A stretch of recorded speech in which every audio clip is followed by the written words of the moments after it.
Não encontrei ninguém que tenha a beleza dela. Sou Assalamualaikum warahmatullahi wabarakatuh. Perkenalkan, nama saya Muhammad Abdul Fakih dengan NPM 2525008. Pada kesempatan ini saya akan mempresentasikan hasil analisis konten keislaman terhadap ceramah digital Ustadz Adi Hidayat yang membahas tentang pentingnya sholat. Analisis ini dilakukan menggunakan kajian metodologi studi Islam untuk mengetahui pendekatan dan metode dakwah yang digunakan dalam penyampaian materi.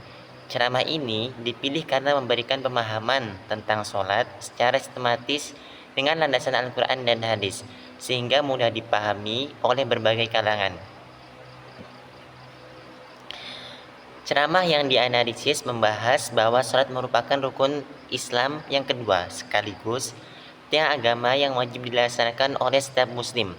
Ustadz Adi Hidayat menjelaskan bahwa sholat bukan hanya sekedar menggugurkan kewajiban, tetapi juga menjadi sarana berkomunikasi dengan Allah Subhanahu wa taala.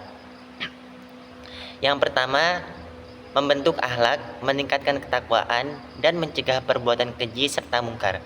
Penyampaian materi ini dilakukan secara turut-menurut mulai dari dasar hukum dalil Al-Quran dan hadis hingga penjelasan makna sholat. Contohnya, dalam kehidupan sehari-hari, seorang mahasiswa yang menjaga sholat tetap waktu akan lebih disiplin, memiliki hati yang lebih tenang, dan mampu mengatur aktivitas dengan baik.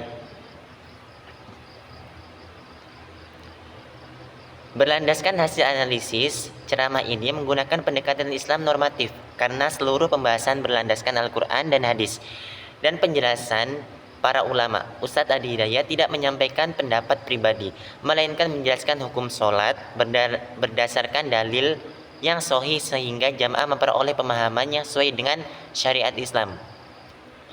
Contohnya, ketika menjelaskan kewajiban sholat 5 waktu, beliau selalu mengutip ayat Al-Quran dan hadis sebagai dasar hukum agar umat Islam dapat memahami bahwa sholat merupakan perintah Allah yang wajib dilaksanakan. Metodologi yang paling dominan dalam ceramah ini adalah pendekatan tekstual atau bayani, yaitu menjadikan Al-Quran dan hadis sebagai sumber utama yang menjelaskan hukum dan keutamaan sholat. Selain itu, terdapat pendekatan linguistik dengan menjelaskan makna kata-kata dalam bahasa Arab agar ceramah memahami isi bacaan sholat, serta pendekatan edukatif. Selanjutnya, penyampaian materi yang bertahap, jelas dan disertai ilustri sederhana. Contohnya, ketika Ustadz Adi Hidayat membaca Al-Quran, tidak hanya mengajarkan cara membacanya, tetapi juga mengajarkan bacaan, menjelaskan arti dan hikmahnya, sehingga para jamaah dapat melaksanakan sholat dengan khusyuk dan juga dipahami makna setiap bacaannya. Ceramah ini memiliki beberapa kelebihan, yaitu penyampaian mudah dipahami, sistematis, menggunakan bahasa yang komunikatif, serta didukung oleh dalil Al-Quran dan juga hadis sahih, sehingga memiliki landasan yang kuat. Namun demikian, terdapat beberapa kekurangan, yaitu landasan yang kuat, faktor psikologis dan kondisi sosial yang menyebabkan seorang sulit menjaga sholat masih terbatas. Begitu juga sosialisasi praktis untuk membangun kebiasaan sholat sebelum dijelaskan secara mendalam. Contohnya, banyak mahasiswa yang lalai menjalankan sholat berjamaah, kesibukan kuliah atau tugas, tetapi solusi mengenai cara mengatasi kondisi tersebut belum dibahas secara rinci. Menurut saya, ceramah Ustadz Adi Hidayat, menurut analisis saya, Ustadz Adi Hidayat sudah sangat baik karena mampu memberikan pemahaman yang benar dan sangat jelas mengenai sholat berlandaskan Al-Quran dan juga hadis yang sahih.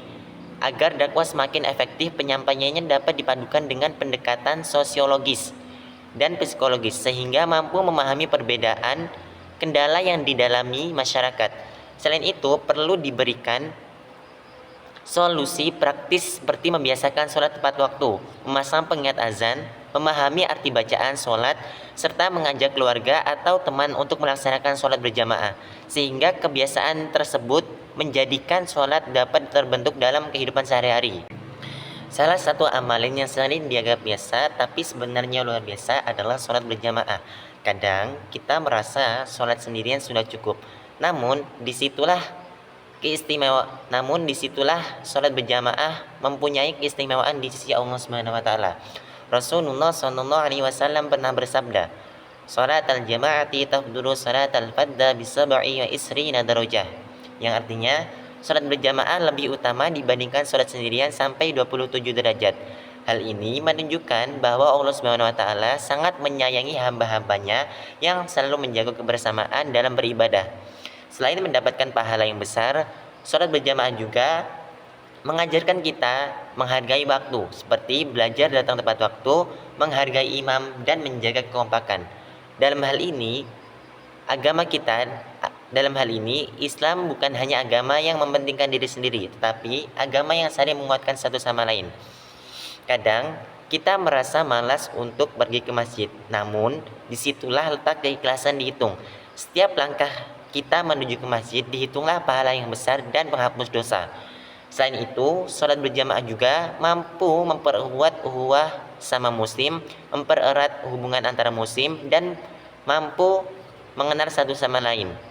Konten yang saya pilih ini video dari Ustadz Adi Hidayat yang dapat disimpulkan bahwa ceramah Ustadz Adi Hidayat yang menerangkan bahwa pentingnya sholat yang dapat didominasi oleh pendekatan Islam normatif dan metode tekstual atau bayani, karena seluruh metode pembahasan atau penyampaiannya dapat mudah dipahami dan mampu meningkatkan pemahaman umat Islam mengenai pentingnya sholat. Meskipun demikian, akan lebih baik apabila dakwah juga memadukan pendekatan psikologis dan sosiologis agar solusi yang diberikan sesuai dengan kondisi masyarakat saat ini. Mudah-mudahan Allah Subhanahu wa taala memudahkan kita untuk selalu menjaga sholat berjamaah dan menjadikan kita hamba-hamba yang selalu menjaga sholat berjamaah dan istiqomah. Cukup sekian yang saya bisa sampaikan, kurang lebihnya mohon maaf. Saya tutup, akhiru kalam. Assalamualaikum warahmatullahi wabarakatuh.